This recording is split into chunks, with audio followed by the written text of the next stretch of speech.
quick disclaimer. So right now in the UK it is boiling and the houses over here are designed to keep in as much heat in as possible. So I am kind of struggling. I've got like a fan next to me actually. I might be putting that on. As far as I can tell in the audio, you can't hear it, but if my hair starts looking a bit messy and starts blowing in the wind, you know what that's for. I might need it.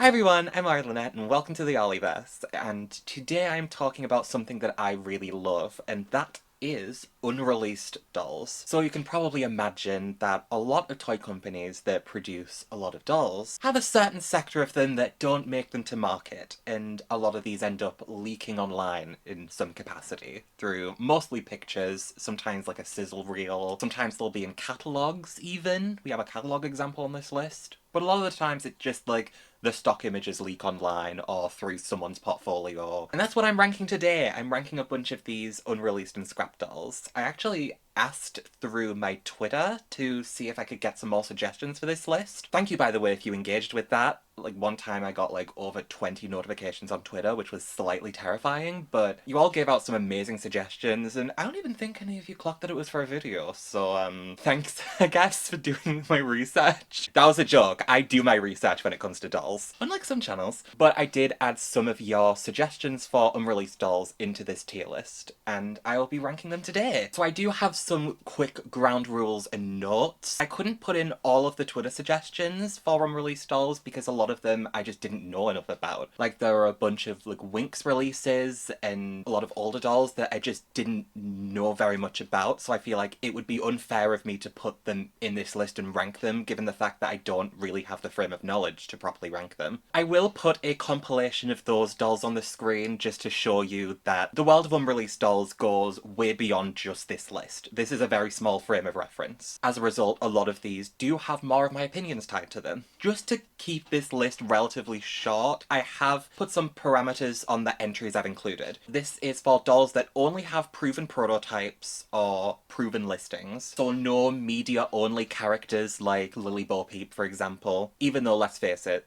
she would be a top entry. Also, no completely new doll lines, so things like Trash and Ellie and the Pussycat dolls, both of which look absolutely amazing and I would have loved to see get released. But these are more for existing lines, so like if it's a Monster High release that never came out. That's the kind of thing we're doing here. I am going to quickly check. I also have my trusty iPad here, just as I did for some of my other ranking videos. Oh yeah, and we're also not including prototype versions of dolls that would be released later on. Stuff like the Fashion Pixies prototypes. Trust me, there's a list of those in itself I could rattle off, so I'm not ignoring them because I don't think they're relevant. They will have their time, and I will give them their due time. So, I am going to introduce the tiers. Of course, I have named some unique tiers for this video, as I always do. Top tier is A Loss for the Culture, and these are unreleased dolls that I think needed to be released. Like, on a not an objective level, but like they would have provided something amazing, or at least something amazing in terms of that individual line. A lot of these lines get cut off short and they end up not being able to release their best work, basically. A lot of them get cut off before their prime. There are also just releases in here that are just too beloved to not put at the top, at least I think. The next tier, this is the equivalent of like the I love them and that's what counts tier, and it's need on a personal level. And these are ones where I might be the only person that cares about this release, but I really care about this release. And as much as I'll acknowledge that they might not have the most widespread appeal, for me, I want these to release. Our next tier is Lesser Priority Justice, and if I put a doll in here, it's not because I necessarily think it's a bad doll, it's that it's a lesser priority for being released. The world isn't going to stop turning just because these dolls weren't released. Or maybe they just might have some kind of flaw that maybe should have been worked on a little bit more before releasing it. Whereas some of these, as they are perfect. You know, it's like, they're good, but they're still not all the way there yet. And then the bottom tier, which there are not many of, but there are some of these. We were rescued. Them not releasing these dolls was a good idea. This one's another very subjective one. If I put a doll in here, it is based solely on my own opinion. And I like some rotted dolls. Like, I actively like the Rainbow World Amaya doll. So take my opinions with whatever size granule of salt you're comfortable with. But there are a couple where I'm just like, I'm glad these weren't released because this would have just been a little bit embarrassing. Alright, I'm just gonna go and get a drink because I forgot to, and I will be right back. So we are going to start off with a pretty universally beloved doll, and that is the Brandy as Cinderella from Rodgers and Hammerstein's Cinderella. I believe it was a catalogue listing that showed this doll, and unfortunately it was never released. But for me, this doll is a loss for the culture, the fact that this doll did not get a release. I happen to think that the Brandy celebrity dolls are some of the best Playline celebrity dolls that have ever been released. I think they have cool outfits and nice colour schemes, but I think that the real strength of it is the face, and I think they nailed the facial screening for Brandy. She looks animated enough and kind of fits into like a Playline doll landscape, but still looks enough like Brandy. And I just think a lot of people would have appreciated this doll. She's absolutely stunning. We've got some nice construction on the dress, some mesh, some jewels on there. I love the little loose ringlets of hair, that really adds to the doll. And of course, the Brandy doll face card has never declined in history, and this is no exception, so obviously I have to put this doll in the top tier where she belongs. Now we're gonna go with one that's a little bit more of a subjective one, and a little bit more of my opinion is factoring heavily into this, and that is the two, but I've included them in one square, the two unreleased 2016 Bratz lines. Around late 2016, MGA released 3 sizzle reels. Well, I don't know if they actually released them or if they got leaked, but 3 sizzle reels appeared on the internet with 2016 Bratz lines, and only one of those lines got released, and that is Instapets, which is the worst out of these 3 lines. Like I said, it's always like the best ones that don't get released, but like the Instapets faces and outfits just aren't my thing, whereas with these 2 lines, this is the real cream of the crop. So the first of these lines is I believe the working name was like Dreamers. Some of the information in this video is going to be a little bit vague because it's not all out there properly in like an official capacity. But this is clearly like a pastel sleepover line, and I think this is a really gorgeous line. I love the shoe molds. I think those are so cute, and I love the colour schemes that they picked for each character. The kind of bisexual flag galaxy print for Yasmin. Pastel rainbow on Chloe is really nice. I love Jade's hair, and I think that the colour scheme for her outfit is really nice, even though she does have pizza print pants. 2015 Bratz is gonna 2015 Bratz. Sasha's outfit might be a little bit underwhelming, but we do get a blonde Sasha.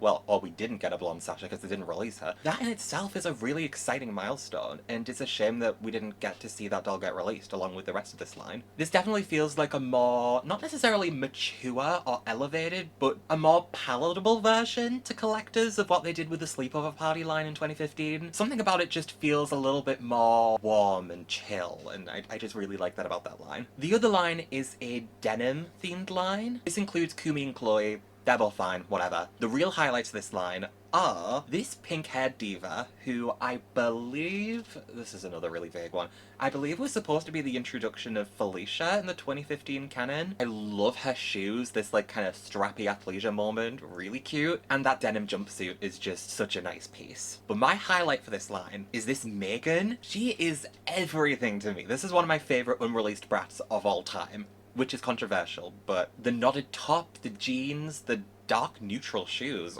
really cute. It felt like they were finally being like, okay, we're gonna be a bit more subdued for once instead of just throwing every colour at the wall. And this high pony is just immaculate. Overall, this look kind of gives me like Can't Hold Us Down Christina Aguilera vibes. I totally understand if people don't care for either of these lines. Bratz 2015 is polarising as it is, but for me, it feels like these were the best of like what Bratz 2015 era had to offer, and they didn't even get released, and that really bums me out. So they will be going in there. The next release I'm going to cover, this one's a personal one. This one I have history with. So last year I released a video about Creatable World, which is a doll line from Mattel that was released in 2019. If you haven't seen that video, I'd highly recommend it because it's my favourite video that I've ever made on this channel. But I attempted to cover every single unreleased item from Creatable World, and just when I thought I'd gotten everything, I just put out the video. Literally, it couldn't have been more than a couple of hours later, I find out about these 2 unreleased everyday style kits that completely evaded my attention. They had like the blurriest images of them. It was only until a little bit later that I got to find the whole high-res pictures of them. But yeah, Mattel found a way to spite me there. So these unreleased style kits are based on the 2 deluxe character kits that got released in 2020? Early 2020. And for me, again, they scrapped the best ones. These are the best out of the style kits. Don't get me wrong, there are some really nice style kits that have been released for Creatable World, but these just have the best pieces. Like, I'm just looking here, we've got another fabric beanie, which I love in this line. We have a checkerboard shirt, new colour variations of the dog sweater, the zebra top, and the long-sleeved striped shirt. Even got some new stuff like this floral daisy skirt and a plain denim version of the overalls. I really love a lot of these pieces and I wish I could have had them in my collection. So that's my little personal aside on those, because I have to. So another discontinued line that I have on this list is Stardoll by Barbie, which was a collaborative line between, you never guessed it, Woozworld and Bratz. So this line had 4 unreleased dolls, 2 in this formal wear style, and then 2 in this kind of experimental glam streetwear style, each of them representing a shop from the Stardoll Star Plaza. I think these dolls are really beautiful. I think the formal wear dolls are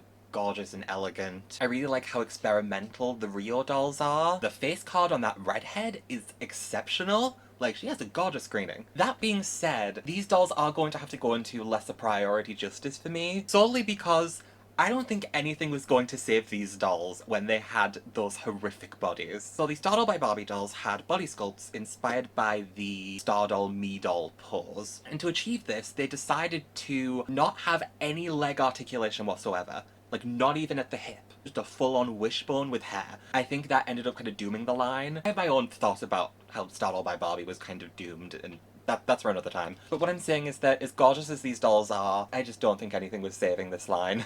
And these wouldn't have done it. There are also some unreleased Stardoll by Barbie fashion packs, and I think those are also worth mentioning because those are beautiful. That was really the strength of the Stardoll by Barbie dolls, with the outfits. Like, those fashion packs, I remember a lot of those getting bought up for restyles. People seem to like those a lot. Another lesser priority justice item for this list is going to be the unreleased Moxie Girls Bria dolls, and that's mostly just because these aren't necessarily the best out of the Brias that got released. These are Ready to Shine Bria and Straight A Style Bria. Neither of these got released, whereas the other dolls in the lines did. So like Ready to Shine, Avery, Lexa and Sophina got released, and then for Straight A Style, Avery, Sophina and Ida got released, but no Brias for these lines. And it's worth bringing up because even though these 2 individual Brias aren't the best, Moxie Girls did a horrible job with the way they treat Bria. Like, they did not include her in a lot of lines. She clearly got missed out of these, despite the fact that they had dolls designed for her. I think there was even like a 2 or 3 year period where they just made no Brias at all. And around that time, she was the only black character in Moxie Girls, so they just didn't release any black dolls for those couple of years, which I think is disgraceful. Like, we need to talk about the way that MGA has handled a lot of the black doll assortment exclusions, but again, that is a whole other discussion, way bigger than anything that I could ever cover in this video, so for now, we will just put Bria in there. I love you, Bria. You deserved better.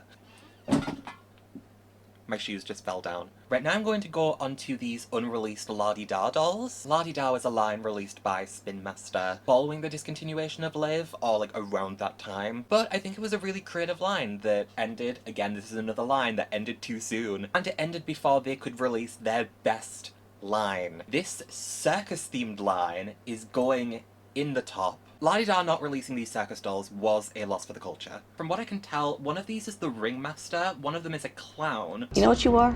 You know what you are? You're a clown.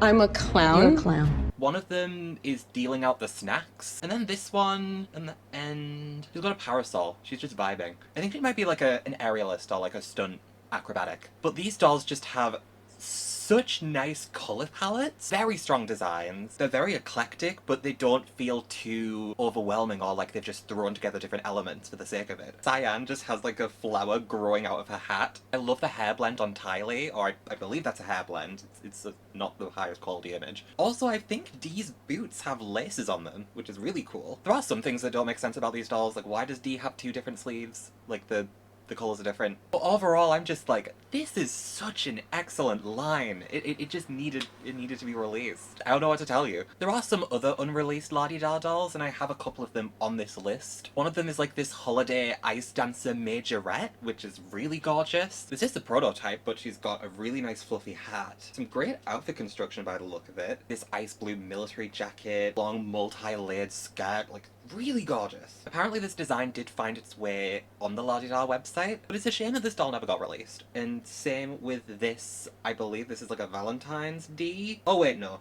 Inspired by the art of wrapping during the holidays. This could have very easily been adapted as a Valentine's Day doll by the look of it, but holiday doll, that's fine. She has another gorgeously layered dress, and I especially love the hair on this doll. Giant hair bow. She's got lashes. She's got these gumdrop earrings. Like, these are really cool releases. They should have got the opportunity to release like holiday special editions of these La-di-das, because I think it would have let the designers go even further. Don't get me wrong, La-di-da already went pretty far with some of their designs, but these could have really hit. So I'm also going to put them in the top tier, because I just feel like they missed out on making some of the best La-di-da dolls. So the next line, I actually have it saved in my photos here. This is a Bratz unreleased line from, I believe, 2013 or 2014. Music Beats, or Beat Stompers. I believe those were two of the names that were in contention. This one is going in need on a personal level because these designs are just so much fun to me. They are eclectic, they are colourful, they are kind of a little bit too much, and they're on the taller bodies. I will take as much of like 2013 era Bratz as I can get. So in this line we have a Megan, a Yasmin, a Sasha, and a Jade, and Sasha and Jade are definitely the standouts here, though I do love Megan's little Rohawk moment. I really like Jade's colour scheme with this kind of pink and blue is really nice on her. Sasha is an absolute standout. She has a full afro, these really cool kind of pixelated socks. It looks like they all have headphones. Yasmin has this really cool ponytail. The picture I have on here is from like a toy fair, I believe. They are pretty unfinished looking. Yasmin doesn't even have shoes on. Megan and Jade have like just full white bodies, like stark white bodies, and I don't even think they have hands. Wait, Megan has one hand, Jade has zero. Jade also has clear shoes? I don't know if they were meant to be clear shoes. It does look like they did reuse these shoe molds from Action Heroes, but I don't mind, it's nice to see them get another use. For me, Music Beats, this is just such a cool line. You know, I can't get enough of the 2010s era Bratz, obviously, considering I made a whole video about them. I may as well get on to some more Bratz now. This costume party wave, oh my gosh. Essential. So this is a unreleased wave of the costume party dolls. I believe that would have gone with the wave from 2008 with like the Princess Chloe and Pirate Yasmin. This includes one doll on the left that I believe her design would be kind of upcycled into that one Earth Girl Yasmin that's ridiculously expensive on the secondhand market. We can kind of explain her out for now. I want to talk about these other two dolls. We have this clown themed Jade, who is so cool. Now technically this outfit did get released. The outfit was released as part of Moxie Girl's Masquerade Ball Lexa, but I'm pretty sure it would have had some slightly different construction. She also wouldn't come with this hat or the hair or the makeup. Like, she's just everything. She is so elevated, and even compared to the ones that they did release in that wave of Costume Party, I don't really think that's a very good wave of dolls. This one would have topped them all. Like, she is just so cool. And then the other doll here is sailor themed. I love anything like nautical fashion. I love it. I can't get enough of it. So of course I'm going to love this doll. Her cute little side pony and the sailor hat. We've got red and white stripes. We've got little shorts. I believe metallic, like, arm guards? And that red lip just tying everything together. Like, this wave needed to exist. It needed to be released. You deny me of a clown and a sailor. Next I'm going to get into Disney VIP. So Disney VIP was a line of dolls by Mattel based on circa 2011 Disney Channel characters. So you'd have like Hannah Montana, Alex Russo, the girls from Shake It Up, Bridget Mendler, China Anne McClain. Like, this was like the Avengers all-star team up of Disney Channel characters from that time. So one of the dolls that did not get released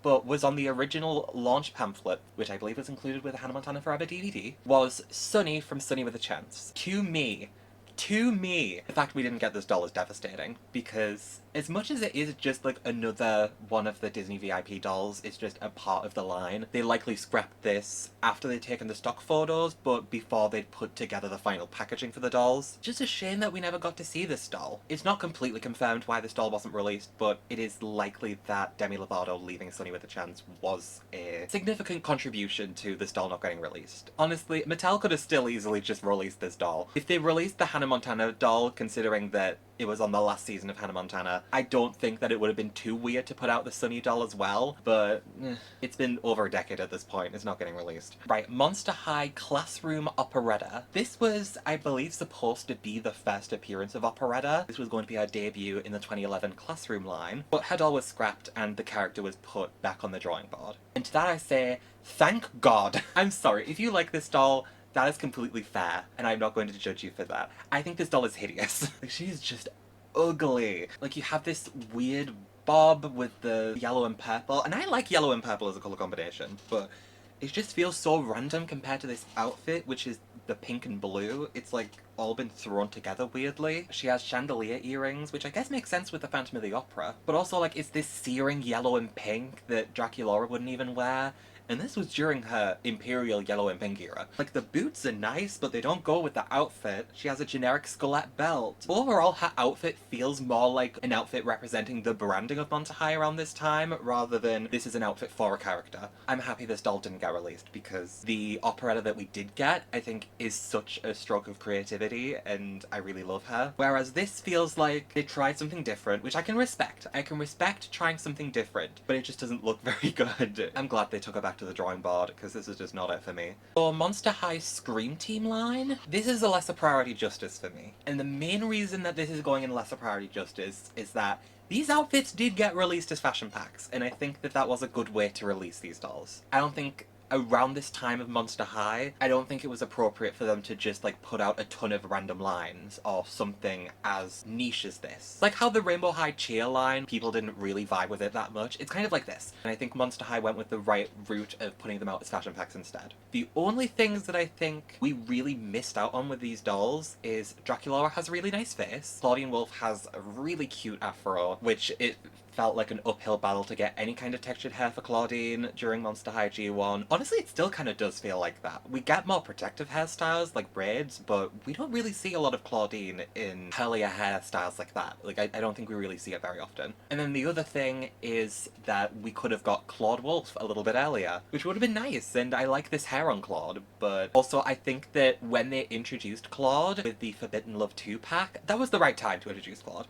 I think that they picked the perfect time to introduce him into the fold. I don't think they needed this line to do it. So that's why we're gonna kind of put this line a little bit more on the back burner. It's nice, but I don't think it needed to be released. I'm also going to put Ghostly Tea Party in this category. This is a G2 line, and this is nice. This is a nice line. I like the printing on the dresses. Laguna's top has some nice construction. They have some cute accessories. I don't know why they gave Ari Hauntington this hair. Like, I like it, but at a time where it felt like you'd have to pull teeth to give Claudine any textured hair, the fact they gave this hair texture to a white character is a weird choice. But still, I think these dolls are really nice, but I don't think that they're the most memorable in terms of G2 releases. That honor goes to Howling Hoodies. Now I get, some people aren't going to like these. They're going to think they're weird and a bit cringe, and that is okay. To me, this line is just so much fun, a great time, and if G2 isn't going to be all high fashion, glam, gothic, like everything that a lot of collectors kind of want, then G2 should at least be fun. This is fun. You have these outfits with fur hoodies, you have a second outfit, these come with 2 outfits, and 2 pairs of shoes, and these weird recolored versions of the pets, which I don't get it, but it's the original pet sculpts. Like, this line deserved to exist just for Pepto-Bismol Count Fabulous. I love a lot of the details on these. Draculaura's little horns and wings are so cute. Little chompy mouth on Venus. I think Twyla is my favourite. I just think she is so cute. Like, this is just exactly what I wanted G2 to give me. If you're going to give me a little more childish vibes for Monster High, make it a little goofy. I can get with that. So the next one, this is going to be another one where maybe I might be the only person who cares about these, but that's okay. And that is the Bratz Masquerade background characters. So Bratz Masquerade debuted with these gorgeous photo shoots, and these pictures would have appeared on the like magazine, like poster ads for the line that you get in like those industry toy magazines. And then they'd also appear on the back of the boxes usually. And also like stuff of social media as well, probably. And they featured the prototype versions of the released dolls, and also some other characters in new outfits that weren't released. Like, if you look next to the prototype Odelia, there's this kind of metallic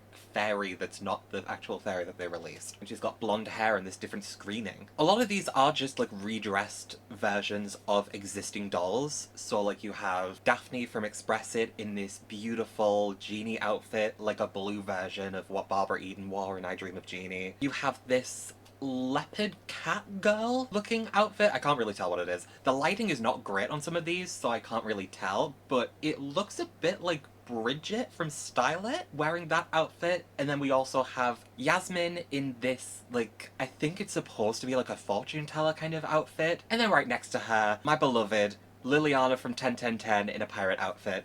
Brilliant. The stuff I would do for Pirate Liliana alone, people would judge me heavily. So for that alone, I've got to put them in Need on a personal level. On the subject of brats, let's talk about the unreleased Wave 2 Bratzillas. You already know where they're going. If you have seen this wave, you know exactly where these are getting ranked. Right at the top. The fact that we did not get this wave of Bratzillas released is devastating, because they just brought so much to the table. Actually, I should say, half of these brought so much to the table. One of these technically got adapted into one of the Witchy Princesses dolls. Cassandra Von Bird got adapted into Angelica Sound. The prototype version, the Cassandra version, is better, but like of course it is, it's a prototype. And around this time MGA definitely liked to nerf a lot of the prototypes for the final release. Whether that's in hair blend or outfit construction, like the final release products were never as good as the prototypes, and this is no exception. We also have the characters of Corinthia Unicornia and Luna Fortuna. Both gorgeous designs,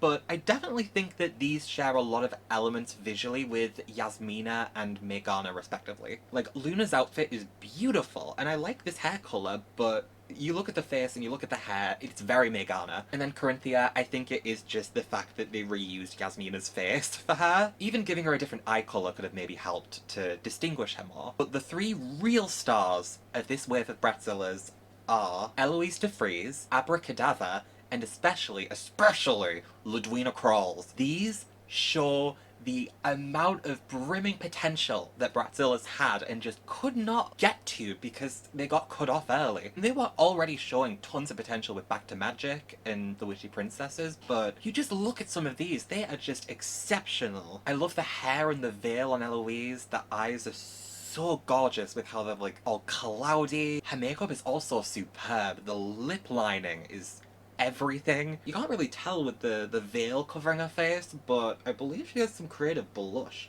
too. Her outfit is a little goofy, but it's definitely cute. Abracadabra is just the stuff that dreams are made of. She has these beautiful floral elements, her eyes are this gorgeous colour. Of course the face painting is the highlight with her, and I really like how the hair colour goes with everything. And her outfit does feel like it fits cohesively with the kind of academy aesthetic that they had with that first wave of Bratzillas, but just elevated with a little bit more of a monsteriness that I think really works here. But my personal favourite has to be Ludwina Crawls. She has this buzz cut hair with a red mohawk, red like ponytail in the back, this kind of feathery red outfit that's a little bit mysterious and a little bit weird. 6 arms! A Bratzilla's doll with 6 arms. Her makeup is this gorgeous grayscale gunmetal eyeshadow. Oh wait a minute, no, I think it's blue. Yeah, the eyeshadow is blue. It still works, it's gorgeous. Is that it? I think one of the eyes has a spider web motif in it. Oh my gosh. I'm discovering details about these dolls already. And I've like known these dolls.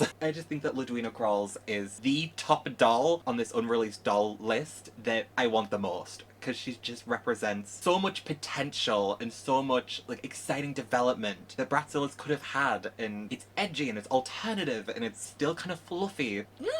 At this point, I'm just gonna stop talking because I can't even elaborate in cohesive sentences how cool this doll is to me. So next I'm going to cover some Rainbow High releases that were lost to MGA making cuts of the line around the time that they did the reboot. Or at least I believe that they kind of cancelled a few releases around this time. And these two, the only picture I have of these is this one blurry picture showing these 2 releases that did not make it onto shelves. Our first one is Giant Bella. They were going to make a Giant Bella in the style of the giant fashion friend Amaya. This probably would have been a really nice doll. Bella does have a lot of really nice designs, but ultimately this is just fine to me. Like, it's nice. It's nice that Bella got another doll. Especially with a giant doll. But I am not, like, massively excited over that. If it were a giant Nicole Steele, I would have 10 of her already, even if she was unreleased. I have my ways. But the other release that I think is the one that is more exciting to me, is Delphina Young. This doll's design was fully shown on the Rainbow High web series, season 4 of the web series, but her colour scheme and her design, this is another thing that, like, if you have this kind of design motif, it will get me. The blue and white china crockery, I'm the biggest fan! I will eat that up every single time. We have the floral hair clips, the floral eye makeup, we have a long skirt, which is just stunning. We have this blue kind of bodice with the petal brassiere. I can't actually really tell a lot of these items. I am only going off the animated appearance, so if I had the doll with me, I'd be able to tell what each piece was, but I don't, because MGA didn't release it. If this doll had been released, this would be a top 10 Rainbow High doll for me. And I'm not 100% sure if she would have been a Rainbow High doll or a Shadow High doll. That's not really the classification that matters to me. What matters to me is that they didn't release her, and that makes me sad. Another discontinued doll line that is on here is Star Darlings. And this was a Disney franchise that I believe originated from Disney Press, but it had this book series and it also had a web series, music videos, and a doll line. There were 12 main characters, sort of, but 12 main characters that each represented a zodiac sign and would have a Starland look, their colourful look on their homeland of Starland, and then a Wish World look, which would be their toned down, going down to earth look. And these two unreleased dolls here are the Wish World versions of Libby and Leona. Now, I don't really care that much for the Wish World line of the Star Darlings. I don't think the dolls there are as good as the Starland ones. These ones are the best of the Wish World dolls, but even then, they are still a lesser priority justice for me.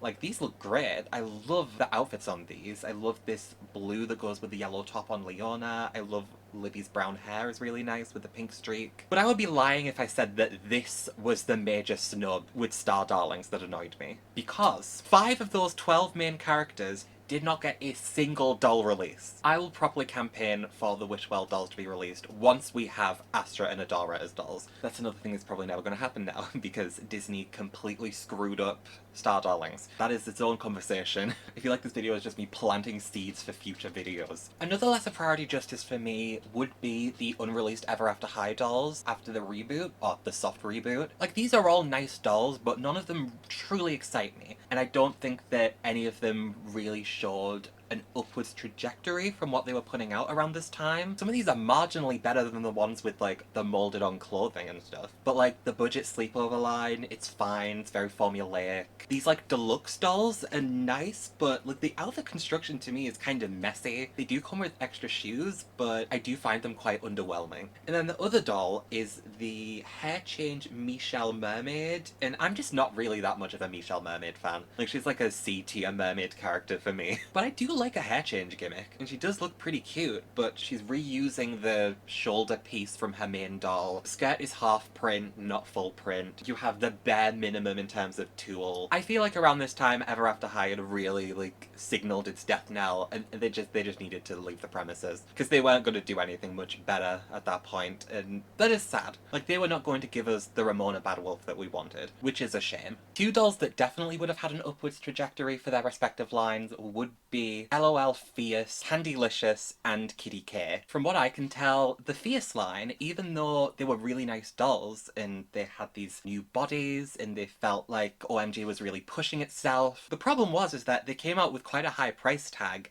and they were massively overproduced by what I can tell. There are still shops in my town centre trying to get rid of these. So naturally, the second wave of these was cancelled, and this would have included Candylicious and Kitty K. Say it with me, got cancelled before they could be released, despite being the best one of their wave. And it's devastating that these didn't get a release. Kitty K had lace-up fabric boots, these iridescent sleeves that matched with the skirt, beautiful faces. I love Candylicious's socks and shoes, and her dress is just excellent. It is so sad that these didn't get released, because you just know collectors would have ate them up. Like, I feel like collectors liked the other Fierce dolls, like they were kind of ambivalent to some of them. Not the case with these two. These two, especially Candylicious. Candylicious would have sold massively with collectors, but I think it's just because MGA did overproduce those first dolls and the pricing wasn't right.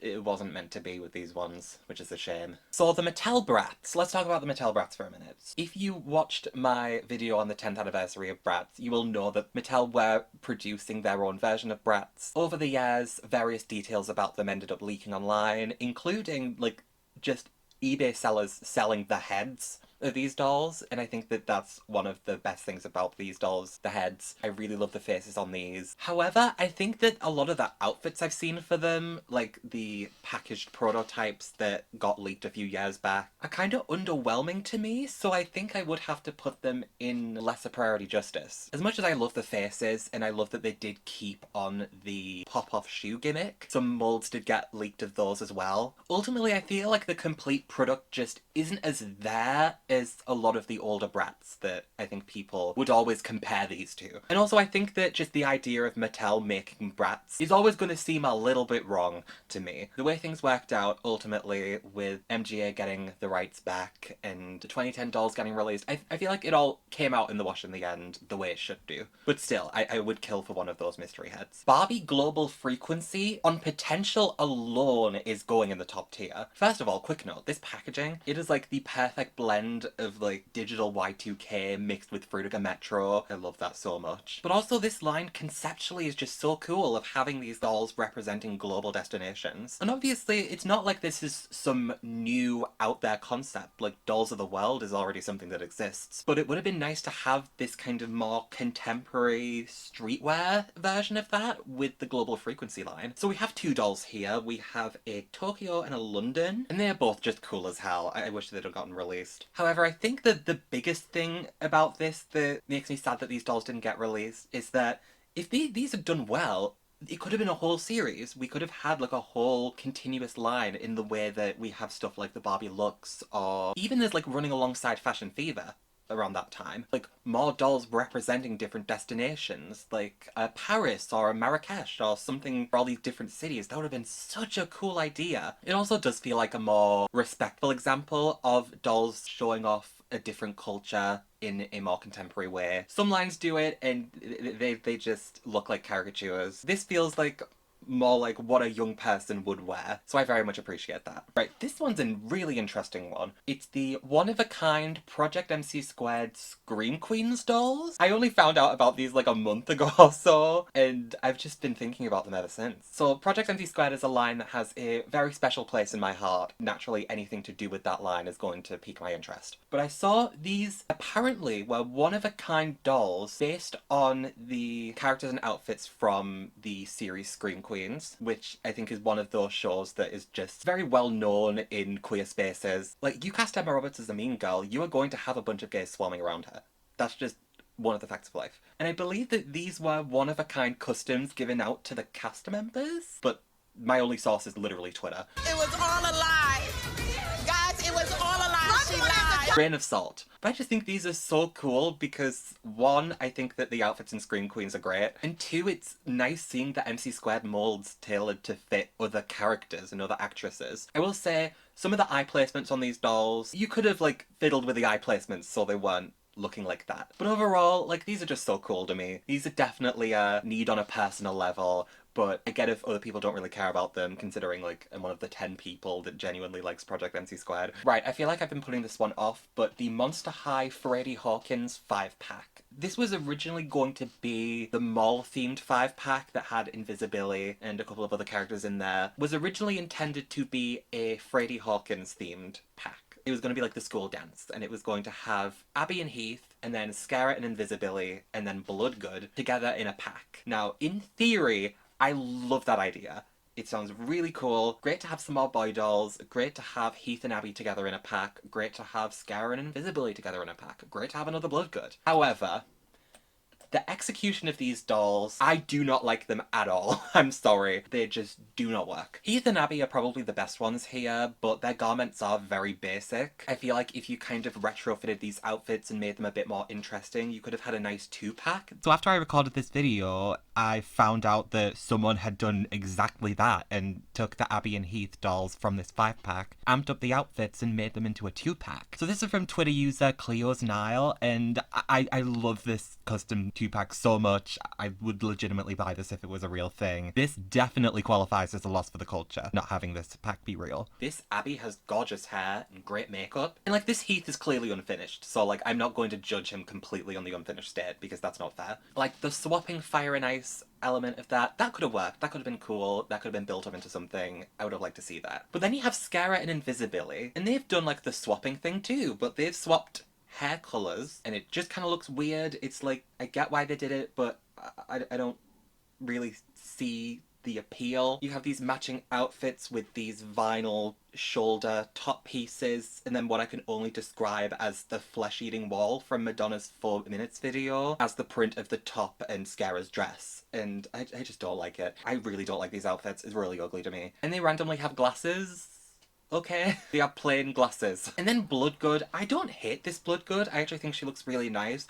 But this doll just feels wrong to me. Why would Bloodgood wear a dress like this? Why would Bloodgood have her hair down during the school dance? I just don't get it. Like, the dress is nice, and we even got some pictures of the shoe sculpt that would have been used, and that looks great too. But like a mini dress with skullettes printed on it. It's like we need to go back in time and show Garrett Stander a picture of that one Valentine's Day Cleo pack and show them that printing giant skullettes on a dress is not a good thing, because it doesn't look good. Like, I feel like even putting Bloodgood in a ponytail would have helped, and maybe having this be more of a complete outfit. Maybe some like white blouse sleeves on there, and not having skullettes on the dress, having something else. So overall, I think Mattel vetoing this pack idea was a good thing, because I think that often some ideas do not need to make it onto shelf. Not to say that this was a bad idea in concept, but the execution, it's not good to me. I don't like it. Again, that is just my opinion. If you like these dolls, don't let me stop you. Right, so this next one is a Hairdorables release, and this is a Hairdorables themed to Minions: The Rise of Gru. And I think that the delayed release of this film contributed to the doll's cancellation from what I've heard. This one is a lesser priority justice because I'm not that much into Hairdorables, and also I think that this outfit is nice. I feel like it could be more minion-y. Like, I feel like they could have gone a little bit further with it. But I do like the doll. I think she has a nice colour scheme. I like how they adapted the minion overalls into something a little bit more complete. I like her little goggles. I like the hair streak they gave her. I like that it's Sally. The character of Sally, I think her design is really cool overall, so I'm glad that she was the doll that got to be part of this collaboration. I'm really sad that Sally didn't get a... Did she get? I can't remember. I don't remember if Sally got a hair amazing or not. Editing me, do the work. But overall, it's a shame that we didn't get this doll. Even just for the fact that it's a minion doll. I obviously see a lot of the appeal in that. Right, Teen Trends Reina. Teen Trends is another line that I love. Of course I had to include their unreleased character, Reina. To be fair, I think she kind of represents the whole third wave of Teen Trends, because some of those designs look really cool. Like, they were shown at a toy fair, and you can see all 4 of the existing characters have new outfits, new fashion packs. I believe their pets were going to get a re-release, judging by the layout of what was presented. And then we also had Reina, who would be the new character, who would be, I believe, very inspired by Harajuku fashion. But I think the real exciting thing about Reina is that she would add some much needed diversity to this line, because Teen Trends, while you have these 4 stylistically diverse characters, 3 of them I'm pretty sure are white girls. Deandra could be interpreted as potentially Latina. They never made a black girl, which feels very odd for a line that's supposed to be representing modern teens. So it would have been nice to have this doll come out and have some Asian representation in the line, because again, Teen Trends is kind of lacking a lot of representation. Also, Reina just has some really cute outfits. Like, her base outfit that would have been released for her doll is nice, but the fashion pack outfits, ooh, those look very cool. And I wanted to know what her dog was like. The characters have like the pets, and I wanted to see what hers was like too, because the Teen Trends pets are very cool and fun. And they come in bags. They have a little purse. The purse pet. How can you not love it? So the next item on here is not a doll, it is a vehicle, and it is the Mr. Cat's car. So I have to say, I don't know a lot about Mr. Cat's as a doll line. I'm looking on this website, Crystalline Toy Box. According to them, they were kind of like a Bratz competitor around 2005, and they'd kind of share the similar style of faces to dolls like Bratz and My Scene. But these ones would have animal ears. You guessed it. Cat ears. And it looks like a lot of these dolls were focused more on the Australian market rather than the American one. But the one release that I saw that I was like, oh my gosh, I need to feature this in the video. This was brought up by one of my Twitter mutuals, and it is the Mr. Cat's car. This is such a cool car. It's this like low riding, the top is down, it's got flames on the side. The shape of it is sculpted like kind of a cat crouching down. The headlights are cat's eyes, and it's got like the face sculpting. The seats are leopard print.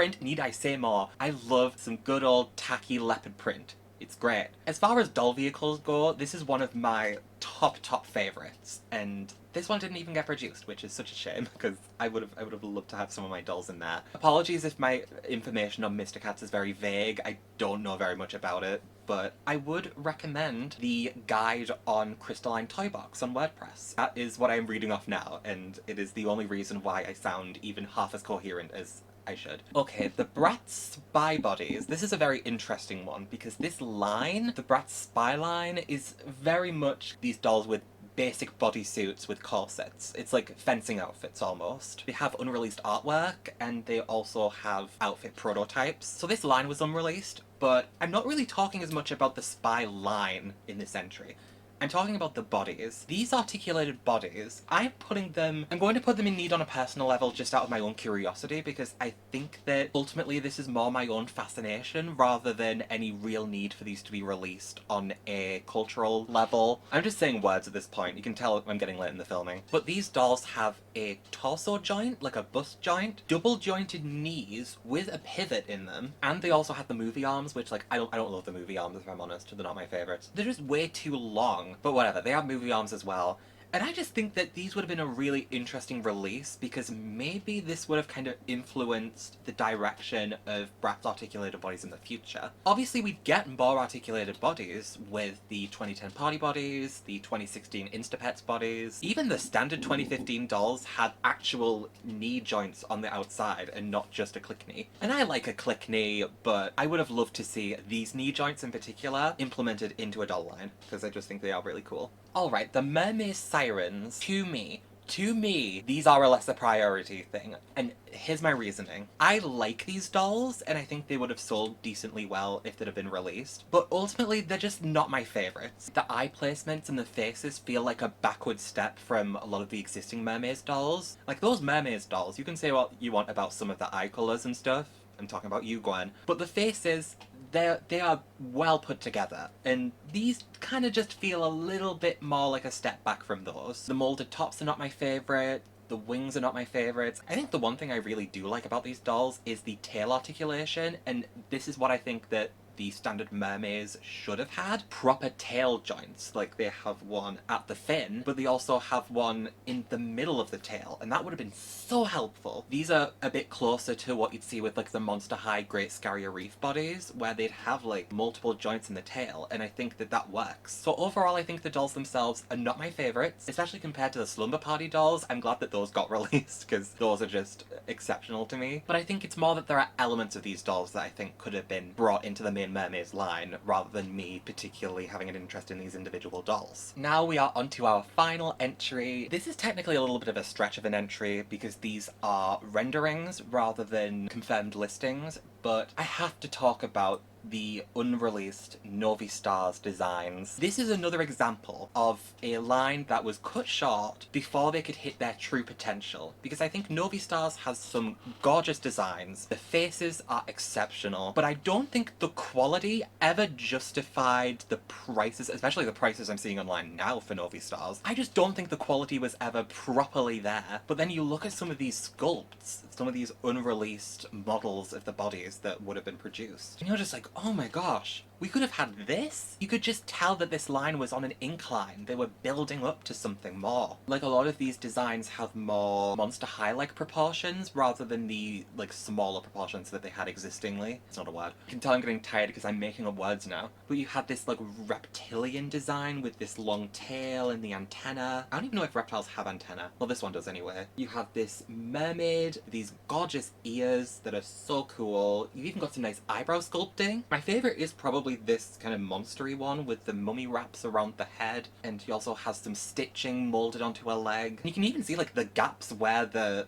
stitching is like going over. To be fair, I don't know if you necessarily needed the skeletal leg. Like that feels like just adding in another unnecessary element. But these designs, you can just tell that the future of Novi Stars was so bright because you have all of these like really cool designs and different elements that would have been incorporated into these dolls that just never got made because Novi Stars didn't sell well enough. It is a shame that these were not produced. Their loss is a loss for the culture. Here are the unreleased dolls all set up in their tiers. Let me know what you think of these dolls and this ranking. If there are any you would have ranked higher, any ones missing from this list that you want to talk about, feel free to let me know in the comments below. I definitely had a lot of fun talking about these, and I'd love to talk about some other unreleased or prototype dolls, or those unreleased characters from media. Like, there is a lot of potential in the realm of unreleased dolls that I would love to get into. And I would love to further educate myself about a lot of these dolls, because frankly, I don't think I educated myself very well in this one. But I can admit that. But thank you again for watching this video. If you liked it, feel free to give it a like, and if you enjoyed this video and would like to see more rankings in this style, feel free to subscribe to the Oliver's Dolls YouTube channel. Thank you so much for watching. From me and the Pog, have a day that is above average.